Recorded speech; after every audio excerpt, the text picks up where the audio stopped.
মানুষের চোখের গঠন। স্ক্লেরা। স্ক্লেরা চোখের বাইরের স্তর।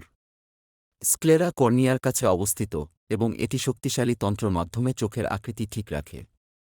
কর্নিয়া। কর্নিয়া চোখের প্রবেশকৃত আলোর পরিমাণ নিয়ন্ত্রণ করে এবং প্রাপ্ত আলোকে ফোকাস করে। এটি চোখের সামনে অবস্থিত এবং পিউপিল, আইরিসকে ঢেকে রাখে।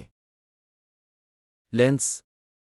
চোখের কাজ সম্পাদনের ক্ষেত্রে লেন্স এবং স্ফটিক লেন্স একই, যার মূল উদ্দেশ্য রেটিনার উপর আলো ফোকাস করা। পিউপিল। পিউপিল চোখের কেন্দ্রে অবস্থিত এবং কর্নিয়া দ্বারা আবৃত। এটি আলোকে চোখের মধ্যে প্রবেশ করতে দেয় এবং লেন্স দ্বারা রেটিনায় ফোকাস করে চিত্র তৈরি করে। আইরিস। আইরিস, কর্নিয়ার পিছনে এবং লেন্সের সামনে অবস্থিত। আইরিস পিউপিলের আকার নিয়ন্ত্রণ করে এবং চোখে প্রবেশ করা আলোর পরিমাণ নিয়ন্ত্রণ করে। Vitreous humour.